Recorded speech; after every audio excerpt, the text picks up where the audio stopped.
What I saw, in my experience of mentoring business owners and startup founders, there is a huge challenge with understanding what I do and why I'm doing it and what value it brings to the audience. So when you understand it and when you put some efforts in communicating this value, then there might be some success. What was your journey into becoming a CMO? Meet Gala Grigoreva, Chief Marketing Officer of Adsterra, marketer, mentor, community builder, and the champion of women in tech. I had some bad experience in my past when company owners didn't believe that the brand is worth building. Sometimes people think that it's enough to have a good product. For me, brand and marketing are inseparable for sure. Or to put it simply, brand is the personality and marketing is the voice.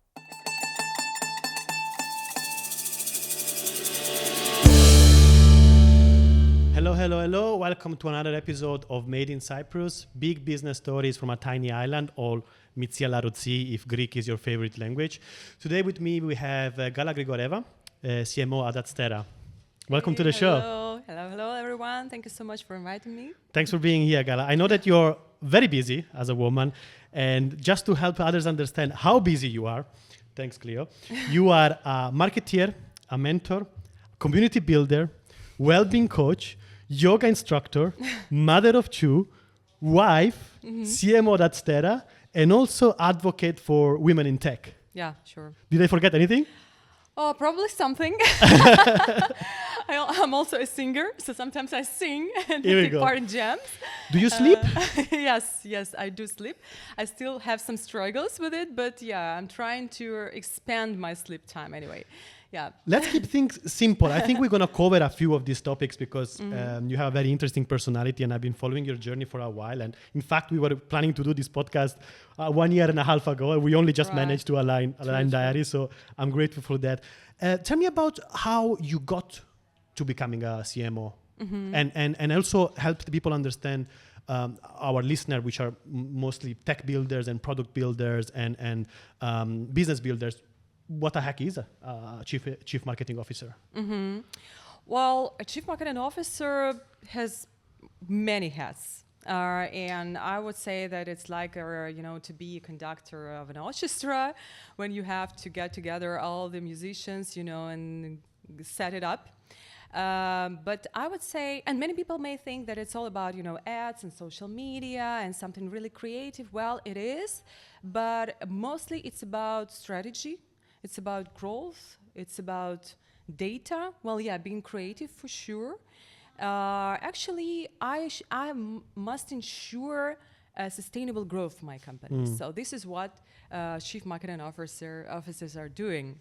And of course, CMO should be a good leader for his people, for their people. Yeah. And how did you get to that point? What was your journey into becoming a CMO? Yeah, I share this information that I used to selling gifts when I was 15. So it was some part of business I got to know.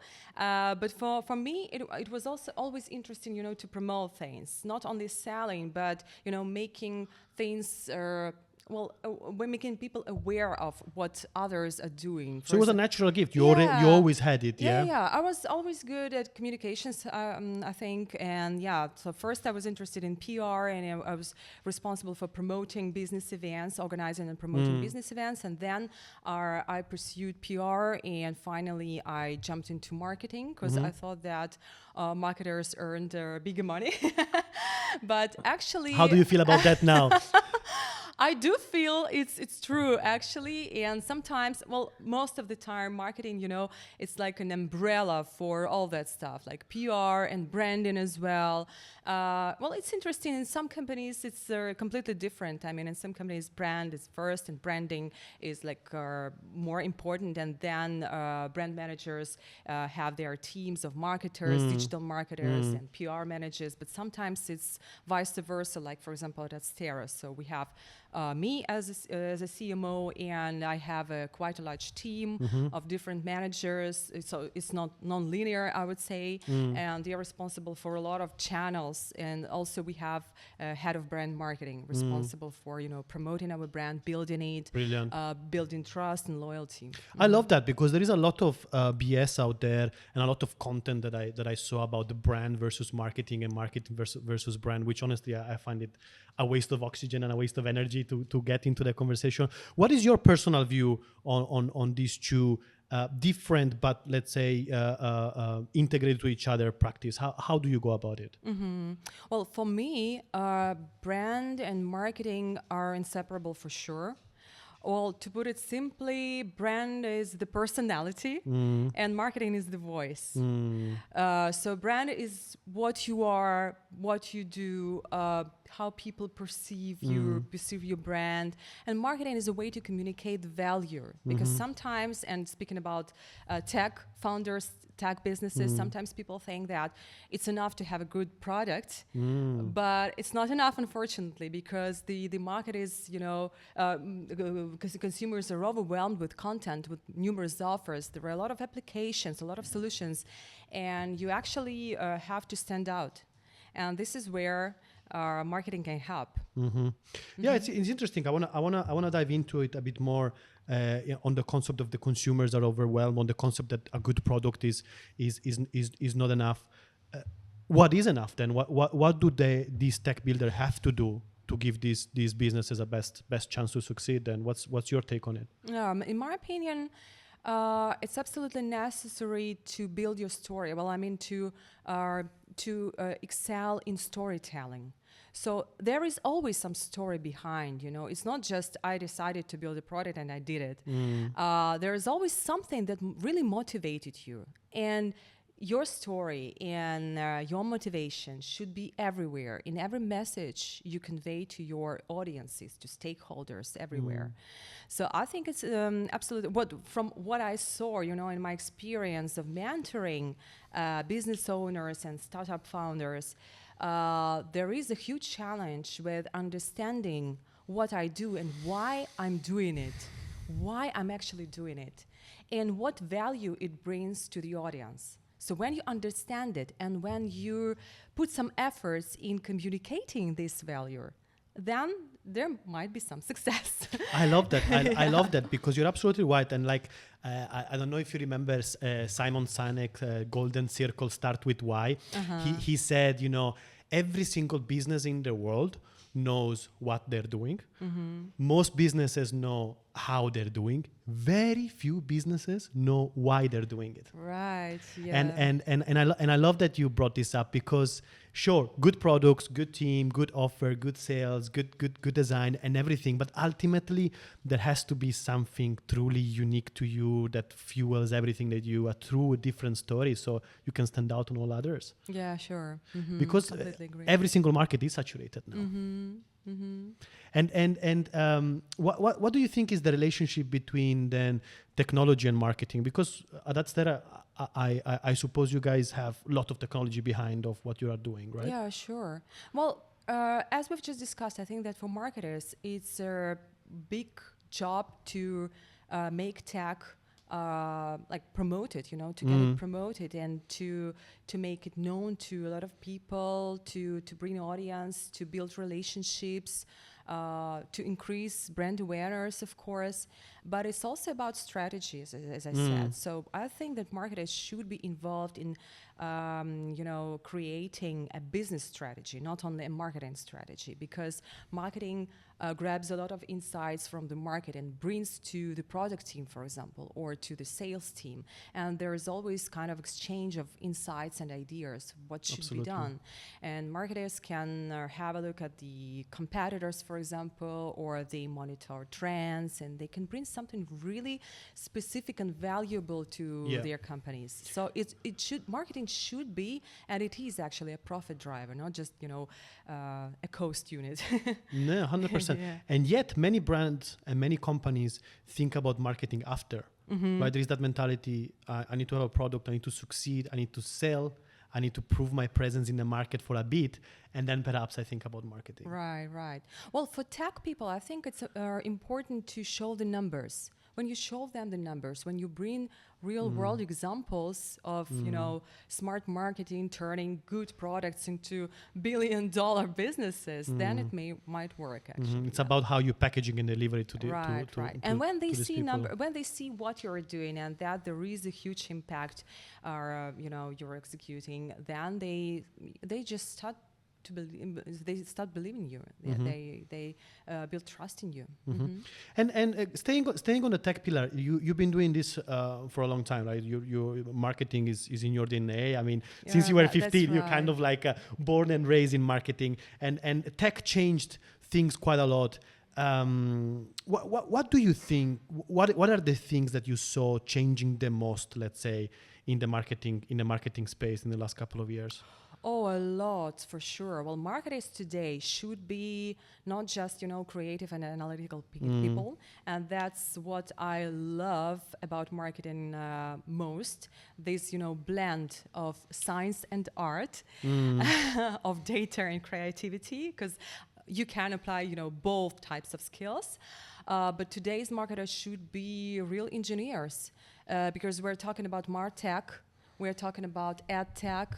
At Adsterra's marketing team, I think that we have about 30 different tools, and they are all, necessary. And my team are using them on a daily basis. Wow. Yeah. No, I mean that it's not just one person is using all those 30 tools, but we have different channels, different directions, and they are used on a daily basis. So you have to be really skilled in, using analytics boards, building reports, leveraging influencer communications as well, using different tools like Possum or something like this.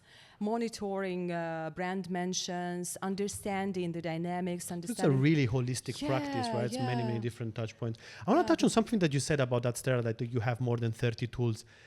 Isn't there not a risk to make things too complicated for the end user? So how do you manage the relationship between having lots of products, lots of solution, being a really good vertically integrated solution for your customers, and not overwhelming them with solutions? Yeah, sure. Well, speaking about Adsterra in general, we have only one solution. It's our self-built platform where you can launch advertising campaigns and you can monetize your traffic as well.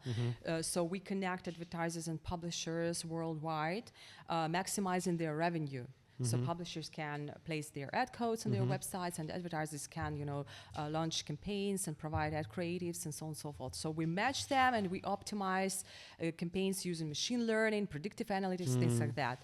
Well, of course, there are different features and micro products within this huge product, our own one. But speaking about the marketing team, we are using quite a lot of number of tools to enhance what we're doing, to enhance the impact and to bring more revenue. So sometimes we see that, for example, some tools are working great for us and we can, invest more, for example, or we can upgrade. And some tools are not working really well, and then we just cut them off and that's it. So I think that you should have that retrospective, monitoring, and so that to analyze the effectiveness of what you're using. It's not just, it shouldn't be it's trendy and that's why I'm using it. I don't know, AI is trendy and I'm using it.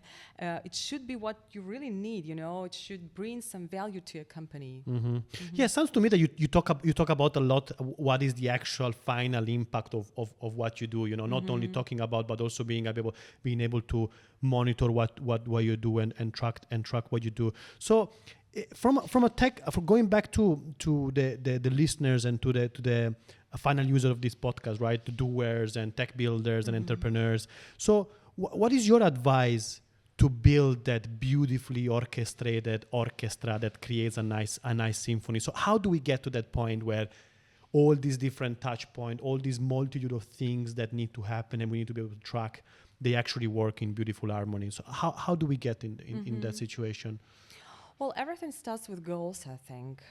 So what goal you have, well, it depends on what you're going to do, and you should also analyze the market. and your brand positioning and see what competitors are doing, what channels they are using, what tools.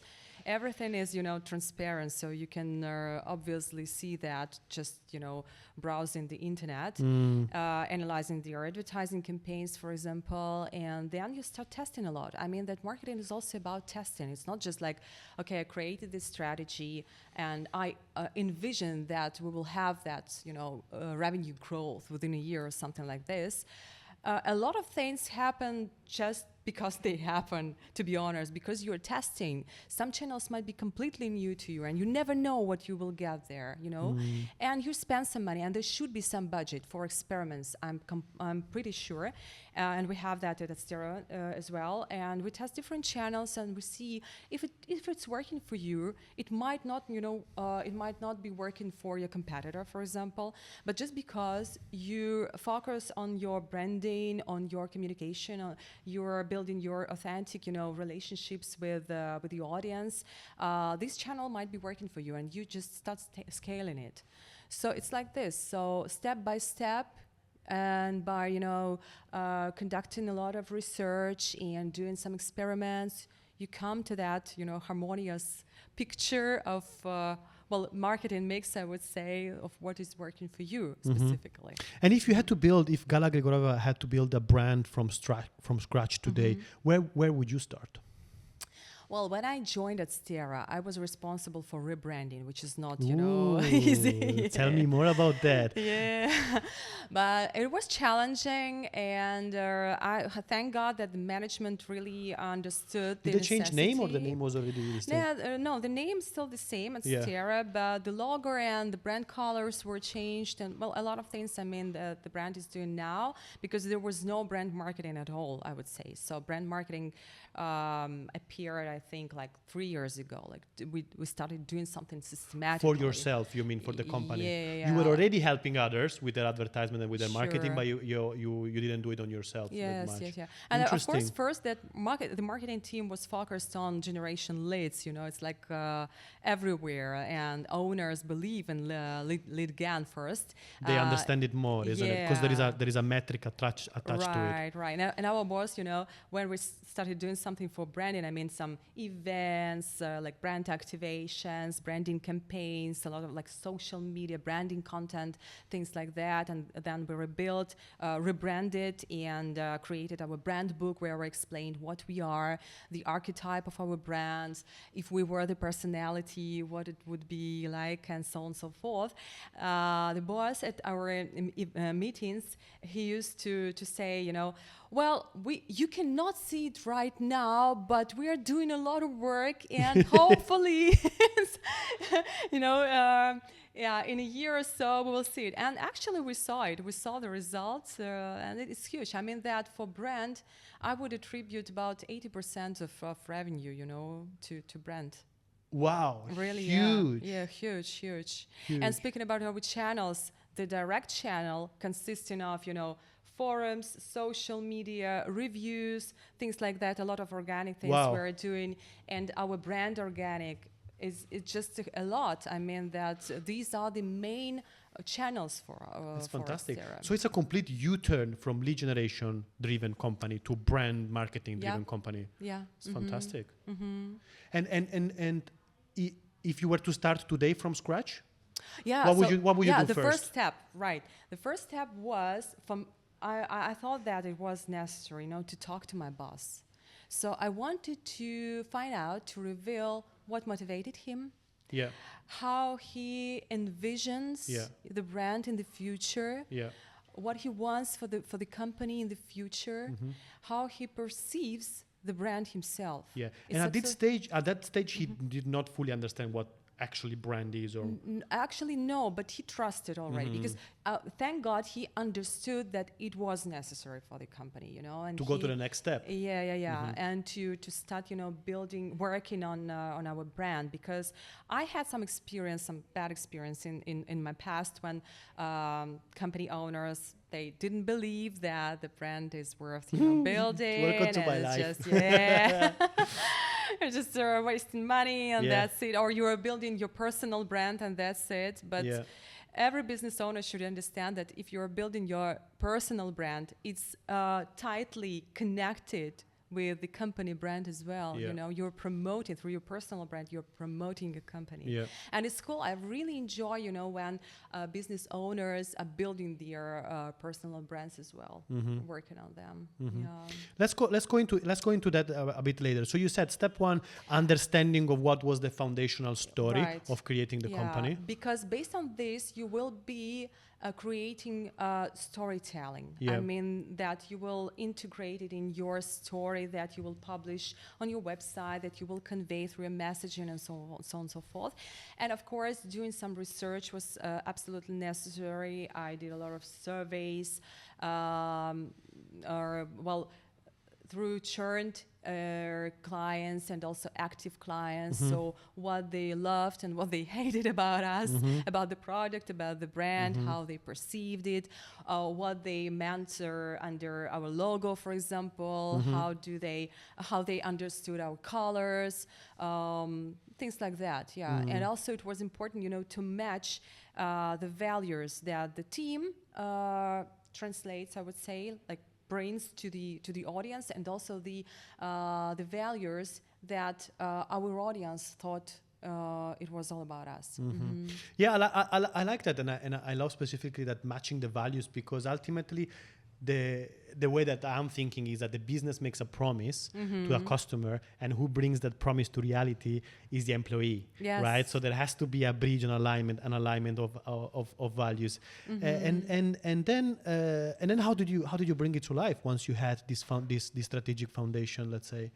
Well, after numerous researches and surveys, and there's our interview with my boss, and I also interviewed team leaders and customer support teams, because I think that customer support is like, you know, the first phase, specifically for digital products, you know. Amen. And it's important to understand what they are doing there in the field, and how they perceive our brand as well, what message they, you know, convey, and so on and so forth. So yeah, after that, I analyzed it. I got all the results together and created like diagrams, graphs, infographics, put it all together in the presentation, and I, you know, like launched a demo first with our top management team, and then with our entire team. How did it go?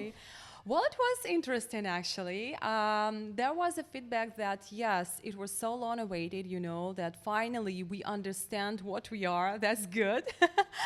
Some, of course, were quite skeptic about the colors, you know, some smaller things. But People resist change, always. of course, yes. Or, for example, yeah, now we have a new logo. Oh, this logo is similar to the logo of Alpha Bank or something like this, you know.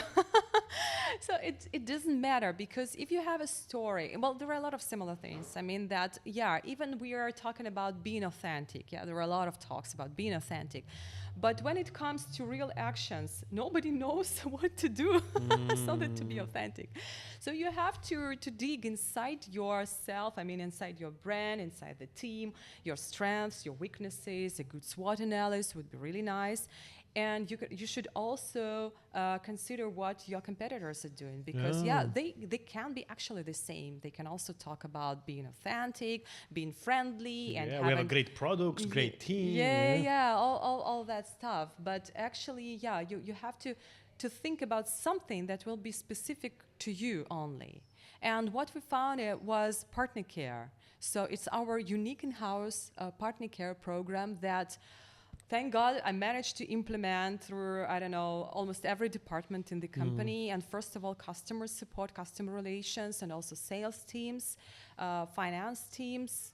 Yeah, that was absolutely necessary, you know. And that was a superpower that the company already had, in a way, yeah? That the extra care with this partnership program, and how close they were to the customers. Was that something that already there, or it's something that you had? Yes. I just needed to reveal it, actually. I like that. I just needed to find that specific thing, you know, that, authentic thing, I would say, because everybody was talking about their innovative platforms, and I saw that our platform was a bit, you know, not ahead, but away, right? Like behind, yes. So our platform was a bit behind what our competitors were doing at that moment. So I should find something that would really, help us Smart. stand out. Yeah. And from the results of the surveys, I found out that many clients were actually praising our managers, that they were very approachable, they were really helpful, they were interested in reaching their goals, they were like committed to achieving their goals. And it wasn't, systematic. It was just like here and there, and yeah, we just got it together and put it on the paper, and we also, elaborated on the standards that we would implement into our company and make it like a mantra, I would say, like partner care mantra. And different departments now have their own metrics, their own overall KPIs, not just KPIs for some separate managers, I would say, but they're like overall commitment to what they are going to do, so that to make partner care the best in the market. I love that. We kind of call it the purpose, that thing that drives everything. And I love what you said about it was there. We had to resurface it, polish it up a bit, and then make it part of everything that we do business-wise. Because we do a lot of rebrandings, we do a lot of branding work, and sometimes I describe it as an archaeology job. Yeah, digging for gold. That superpower, that gold, it's there. It's just been buried over processes and dust. It got forgotten. It might have been there from 15, 20 years, 65 years. So we spend a lot of time auditing, as you did, talking, trying to understand, oh, he said this, he said that, he said that. So kind of bringing it together, because I'm a strong believer that every business can be a great brand. It's just that they haven't put the work in it to surface that real power, that uniqueness, that purpose, that's something that makes them different, and really, leverage it across everything they do, really. Yeah. Because it's not only Gala's job, or it's not only Martin's job, or it's not the CEO jobs. It's a job of everyone. Yeah, absolutely. Yeah, as we say, every person, every employee in the company is a marketer, actually, or is a brand manager. Promoting their brand through their work. So, I love that. I love that. And Gala, I want to go into something else different, because I was doing a bit of research about what you do, but I've been following your journey for a long time. We've been knowing each other for like 1 year and a half, although we never managed to spend a lot of time together. Now we had the opportunity. You also talk a lot about two things, but the first thing that I want to go into it is the personal branding. And actually, one of the talks that you gave, and it was really attracted to me, I think it was on an IT group. You talked about personal branding for introverts, which I really like, because I consider myself a trained extrovert. So I recharge alone, but I work in people. So I have this thin balance that I need to maintain between being able to recharge alone, but have enough energy to be able to communicate with a lot of people, because some of the workshops we do is 20, 30 people, and everyone is looking at me for energy and guidance. Course, so, I have those flip. You said something around introverts being really good brand builders, having a set of skills that kind of give them a superpower. Can you elaborate a bit more on that concept that I found fascinating? Oh yeah, sure. Actually, this topic was quite popular at Tech Internals conference. Tech Internals. Yeah, I was really surprised, because it wasn't even on the program, or on the agenda first. But then after the networking party, there were a lot of developers sitting in the hall and waiting for this piece of information. People want to talk about it, right? They want that. There is just not enough of it. Interesting. Of course, yes. And people may feel there might be some misconception about personal branding, that you should be everywhere. You should be very a good communicator. You should be an extrovert. But it's not like that, especially in the digital age, where you can have your own pages on LinkedIn, Twitter, Instagram, whatever. And for example, for developers, it can be their own resources, where they share codes, where they GitHub or share commands and experience. So for tech people, for introverts specific, I'm sure that the tech people are not, not all tech people are introverts, of Yeah. course, so I cannot be so judgeable about it, but I'm sure that introverts can find their way, their natural voice of communicating their value and showcasing their portfolio, their experience as well, using social media, using resources like GitHub or something, communicating with the influencers in their markets already, because developers may work, for example, in a tech, it can be something in fintech, another thing, and so on and so forth. So completely different knowledge, I think. They can also be mentoring, and there are a lot of mentoring platforms. I'm also using some of them, and they work really fine. I mean that on a day, I think that there are probably 5 to 7 mentees I have on a monthly basis coming through these platforms. So yeah, that's a nice idea, to have your own personal brand and to be visible to recruiters first of all, and this can also help you in your personal life. I'm pretty sure, Yeah, it's interesting. So what you're saying is basically that the digital world gives us tool to develop personal branding from the comfort of the level of your introversion. Like you don't have to be an extrovert to be able to build a personal brand. And what do you think is important to build personal brands? And what do you think is a personal brand actually? Well, for me, a personal brand is, your image first, I think, that your values, it's like, a mix of what you are actually. So your expertise, your skills, your values, your mission, it's very important. So why you're doing it, why you're teaching marketing using your LinkedIn, why you're posting a lot of information about the necessity of branding, of building a brand. So this is your mission, and you're teaching, you're educating people in this domain, and I think that's great. I really love your stuff, actually. Thank you. Thank you so much for posting that a lot. Thank you. So yeah, it's like an image of what you are and what you're doing and what value you may bring. Beautiful. It's similar to the company branding in the many ways, right? So storytelling, what makes you unique and how you communicate that externally. Yeah, and I really I really like an idea when you don't have to be only professional. To show yourself from a professional side only. Yeah.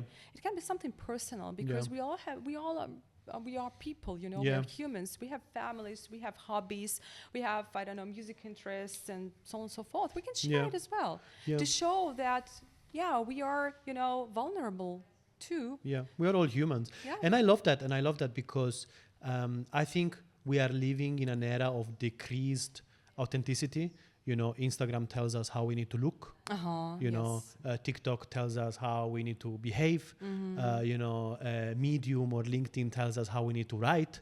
YouTube tells us how we need to do video content. We constantly get told how we to do things, but no one tells us that we should just be ourselves, and actually that's what people want. I feel like there is a lot of people trying to be what they are not, and I think they're losing a massive opportunity to really connect with people, to really make friends. Yeah, that's true. And I think that platform like LinkedIn, they give you an opportunity where you can share a story from, as you said, from a personal perspective. And to me, personal branding changed my life. When I finally became comfortable of being myself, I made my best friends. I made my best business deals. I managed to grow my influence on social media as well, just by being able to remove that layer of I have to be something else. Yes. But it's a journey. Were you always comfortable with? Are you an extrovert, for example? I believe so. I believe so. But to be honest, of course, I get tired of events as well. I'm a huge event lover, and I do love organizing them. But I get tired of people too, and I need some time to recharge. But I can find it, inside So I have this resource, and I think that a lot of things that make me, balance too. So I can easily navigate, I would say, the complexities. So was it easy for you to build your image, to build your professional path? Not so easy. I think I'm still on this path. Probably finding my voice as well, and I always, like blame myself for not having enough time to share content, because I know that I should provide more content so that to build my like marketing profile image. Or, for example, well-being or yoga image. So I'm still like. But you're here, so obviously you're doing something right. Being a bit torn apart, but still, it's interesting. I mean that you have only one life, and it's not necessarily the way that you should choose only one path, only one profession, for example, and leverage your skills there. You can choose different things. You can be whatever you want, actually. And if it's okay, for you to balance it, if it's your priority, then it's fine. For me, for example, when I was like at the beginning of finding my own, personal brand or image, I was worried a lot about my professional look, I would say. What will other think? Yeah, because I should be serious, I'm a marketer. I'm all about money, revenue, growth. I should be very persistent. I should be sometimes probably aggressive. I should be resilient, And I used to work a lot with men. I was going to go into that. I was going to ask you, do you think that operating in a male-dominated space also drove that behavior? Absolutely, yeah, I would say so. So you should be like that. You should be assertive. But after that, when I thought that, okay, it's not really true to me, I have to play something, which I'm not, because I can be feminine as well. I may have some other interests, not only marketing. I may not be serious from time to time, I may have, a sense of humor, or I may listen to metal music, and it's totally fine. And I think that a lot of people, probably from the US, from Europe, started, conveying this as well, that it's totally fine to be yourself and to embrace different, I wouldn't say faces, like different roles. Different layers, yeah, I different think, layers. Right? Humans are complex. Right, they have right. different. I like what you said, because I think it's very much part of my story as well. But I think we are hardwired since from school, that you shouldn't be drawing outside of the box. Yeah. That's wrong and this is right. I think traditional education is what puts us into boxes, and it takes the longest time to be able to comfortable to get out of box. That's why I have our love and hate relationship with traditional education, because it's about conformity. Of course. And I think we shouldn't conform, especially in branding and marketing. The things that stand out are the different things. Yeah. And I love what you said about it's like an ongoing journey to getting comfortable or of who you are, and going out with all the different layers and what you truly are. You never know with who you're gonna connect. Yeah, sure. And more than that, it gives you freedom. Yeah. I think that it's really important. And for me, for example, the biggest values in my life are freedom, care, and knowledge. Yeah. So I'm a continuous learner. And I think that the best leaders and the best marketers should be like lifelong learners. 100%. Yeah, and it gives you freedom. And I believe that it's important to teach your teams to be free as well. When you give freedom to people, they do really, magical things. I agree. Yeah. I agree. And also, it's much easier Yeah. to be yourself than trying to be someone else. I think it's only from the energy perspective, acting and wearing a mask is gonna wear you down. It's gonna have a big impact on yourself. That's the reality. Absolutely, yeah. And Gala, another thing that you're particularly passionate about, and I'm always been interested as well, is women empowerment in IT, the advocacy of women in tech, especially in Cyprus. Why do we need to advocate still in 2025? Well, because we're not there yet, unfortunately. Of course, things are improving significantly, and in Cyprus as well. And we have that attention, and involvement of the government and private sector as well. But But there are still not so many leaders among the management of technology companies. And I think tech companies should go beyond just diversity quotas, you know.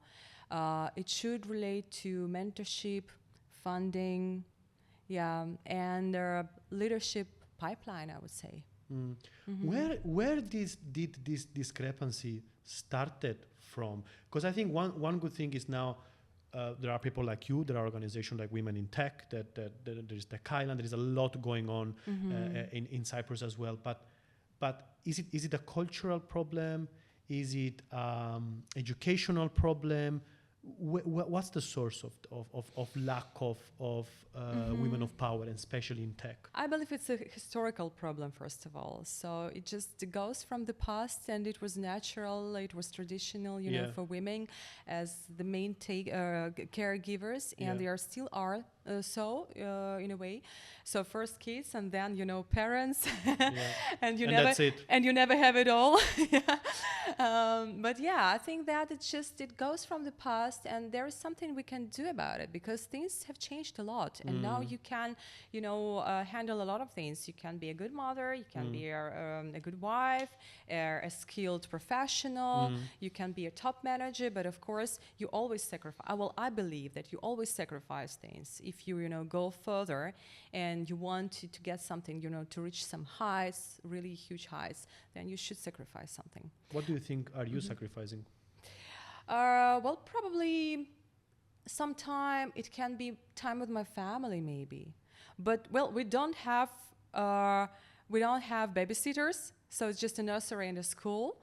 And of course, I use any opportunity in the evening and at weekends, you know, to spend time with my kids. But sometimes I can be kind of absent, I would say. When I'm thinking about the project, you know, I'm always generating ideas. I'm just in my head. Your body's there, but your mind is somewhere else. Yeah, and sometimes I might be listening, for example, to my older daughter when she's telling a story, what has happened to her at school, and I'm like, okay, I got an idea, but there is something I'm missing. And after that, I should behave differently. I should be a different mother, I would say. But no, it's not like, you know, but blaming myself. No, I think that everything is quite all right, and you can find that balance.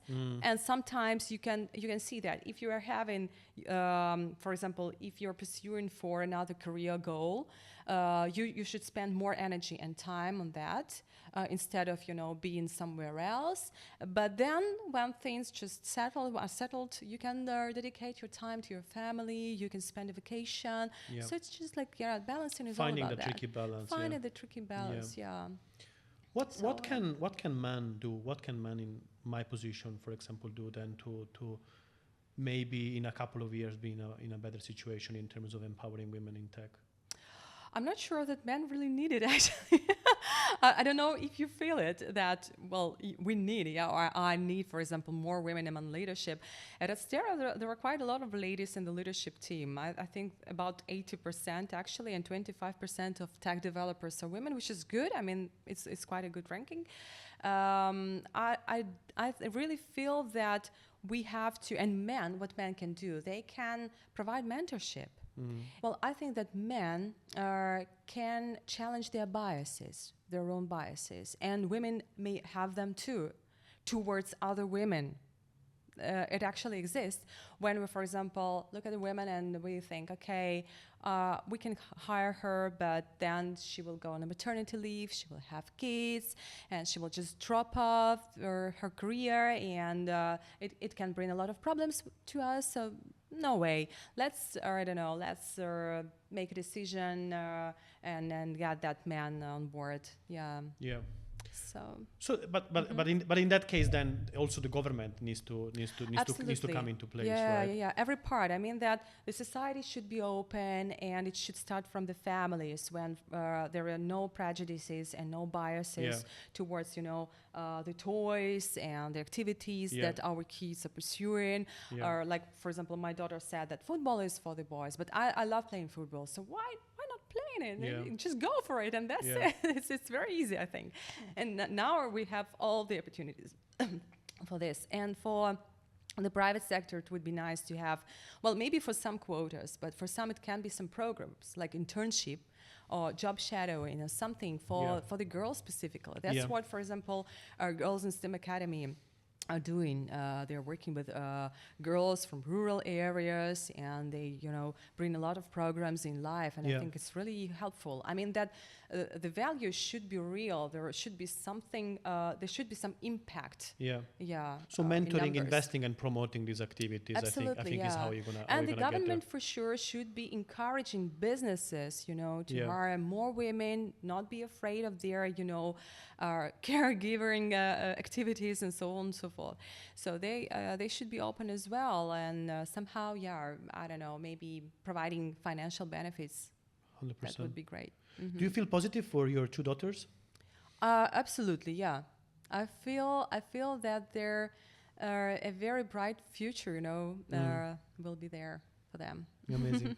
Gala, thank you very much for your time. Was a pleasure having you. I loved every single bit of it. Thanks a lot.